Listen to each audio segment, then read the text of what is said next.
विराट जी, आपका तो नाम भी विराट और काम भी विराट। नमस्कार आप सर। दुबई में से आज समय निकाला और वहां तो ये खेल आपका बड़ा तनावपूर्ण रहता है। उसमें भी आपने और अपनी भागदौड़ भरी जिंदगी में अभी जो फिटनेस रूटीन फॉलो करते हैं, मैं जरूर चाहूंगा, देश भी जानना चाहेगा, क्योंकि नौजवान आपको आपकी हर गतिविधि को देखता है। ये आपको कैसे मदद करता है?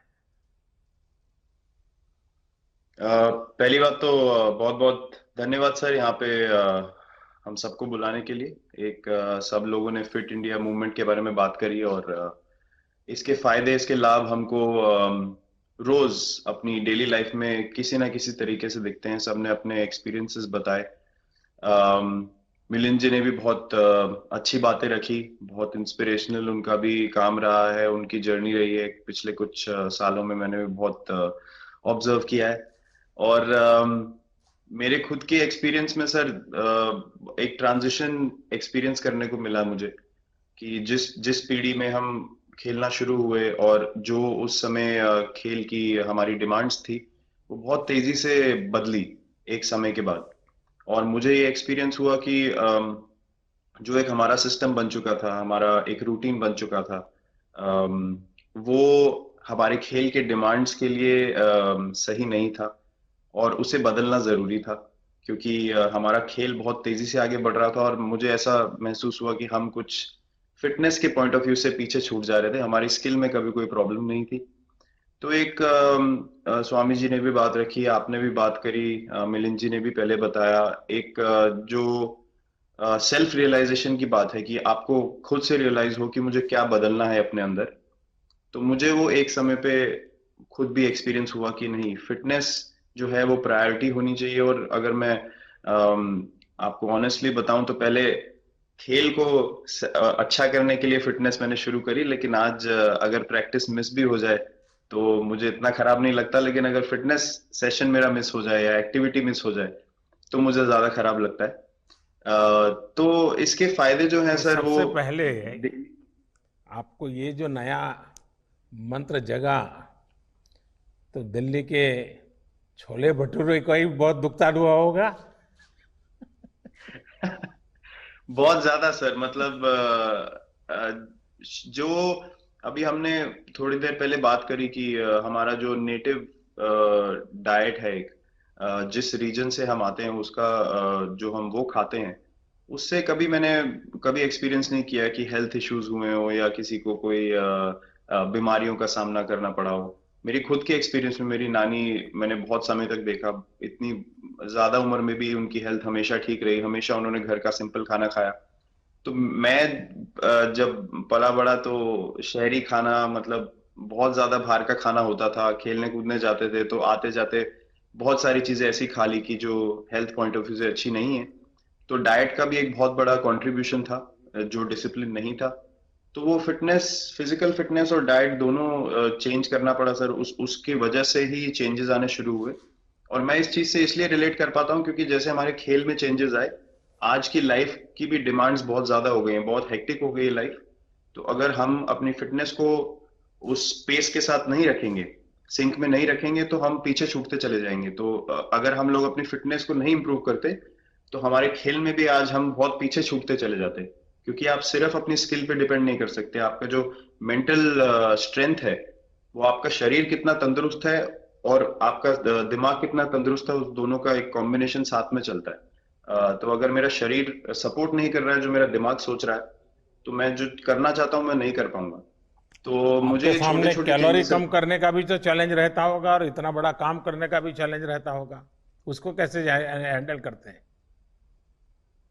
सर मैंने अभी जो अपने अनुभव में मैंने ये चीज एक्सपीरियंस करी है वो ये है कि खाने के बीच में समय देना बहुत जरूरी है। हम लोग बहुत बार खाते हैं और फिर बड़ी मील के बाद वो छोटा छोटा खाते चले जाते हैं पूरा दिन। तो वो जो हमारा सिस्टम है, उसको कहीं प्रोसेस करने का मौका ही नहीं मिलता खाने को, और रात तक हम खाते चले जाते हैं। तो मैं जब छोटा भी था तो 11:30 12 बजे डिनर हो रहा है, उसके बाद मीठा खा के एकदम सो गए, कुछ एक्टिविटी नहीं, कुछ उसके बाद वॉक नहीं। तो आई थिंक ये छोटी छोटी चीजें जो है जो बहुत मैटर करती हैं कि आप अपने अंदर के सिस्टम को भी कितना समय दे रहे हैं उस खाने को प्रोसेस करने के लिए जो आप खा रहे हैं।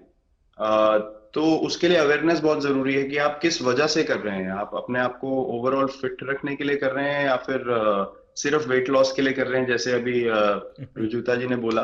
तो प्रायोरिटी बहुत जरूरी है अपने दिमाग में कि आप आपकी इंटेंशन ठीक होनी चाहिए, फिर अकॉर्डिंगली आपके रिजल्ट्स भी वैसे ही आएंगे बाहर। मैंने सुना है कि इन दिनों टीम के लिए एक योयो टेस्ट हो रहा है। क्या ये कैप्टन को भी ये योयो टेस्ट करवाना पड़ता है कि आपको छुट्टी होती है? और योयो टेस्ट होता क्या है? क्या क्या क्या करना पड़ता है?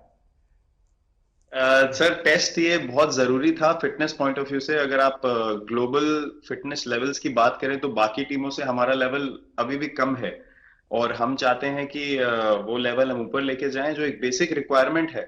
आज की डेट में हम लोग फोकस करते हैं कि जैसे T20 मैच हो गया या वनडे मैच हो गया, वो एक दिन में खत्म हो जाता है। लेकिन अगर हम टेस्ट मैच की बात करें जो 5 दिन आपको खेलना है, हर शाम को आपको वापस जाना है, अगले दिन फ्रेश आना है, तो उस पॉइंट ऑफ व्यू से ये फिटनेस जो स्टैंडर्ड था वो बहुत जरूरी था। और मैं सबसे पहले मैं ही जाके भागता हूँ, और ये कंडीशन है कि अगर मैं भी फेल हो जाऊंगा तो सिलेक्शन के लिए मैं भी अवेलेबल नहीं हूँ। तो आई थिंक ये सिस्टम और ये कल्चर सेट करना बहुत जरूरी होता है। और उससे क्या होता है सर, ओवरऑल एक जो फिटनेस लेवल है टीम का बढ़ेगा। जैसे टेस्ट क्रिकेट में हमारा बहुत बार होता है कि आप थके हुए हैं, तीसरे दिन आके आपको, जैसे हमारे फास्ट बॉलर्स हैं आज की डेट में, वो दुनिया में सबसे ऊपर है, तो उनको अगर दूसरे तीसरे चौथे दिन आके वो एफर्ट डालना है फील्ड पे, तो वो डाल सकते हैं। पहले क्या होता था, स्किल हमारे पास हमेशा से रही है, लेकिन शायद जो मैंने आपको बोला वो ट्रांजिशन मैंने जो एक्सपीरियंस किया, हम लोग वो जरूरी समय जो आता है जहाँ पे शरीर थक जाता है और टीम को आपकी जरूरत है, वहां पे परफॉर्मेंस जो है हमारी डिप हो जाती थी और दूसरी टीम जीत जाती थी। आज की डेट में हमारी फिटनेस की वजह से हम वो जरूरी समय में उस चीज को कैपिटलाइज कर पा रहे हैं और हमारे रिजल्ट्स उसी तरीके से आ रहे हैं। तो एक एक sir benchmark I think elite sports में होना जरूरी है, उससे एक फिटनेस विराट कल्चर जी, बना। मैं देख रहा हूं कि आपका टाइम मैनेजमेंट तो है ही है, लेकिन फिर भी आपकी एक्टिविटी इतनी नजर आती है ना, मैं भी कभी कभी फॉलो करता हूँ। कभी थकान नहीं लगती क्या आपको?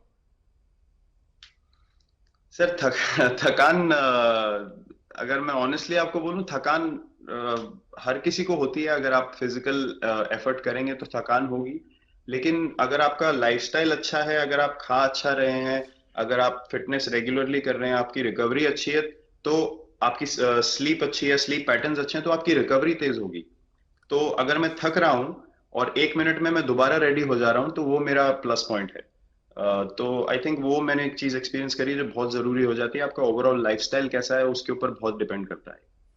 विराट जी, बहुत अच्छा लगा मुझे। और मैं आपको, अनुष्का जी को और आपके दोनों के परिवार को निकट भविष्य की शुभ घड़ी के लिए बहुत बहुत शुभकामनाएं देता हूं। धन्यवाद sir, thank you so much.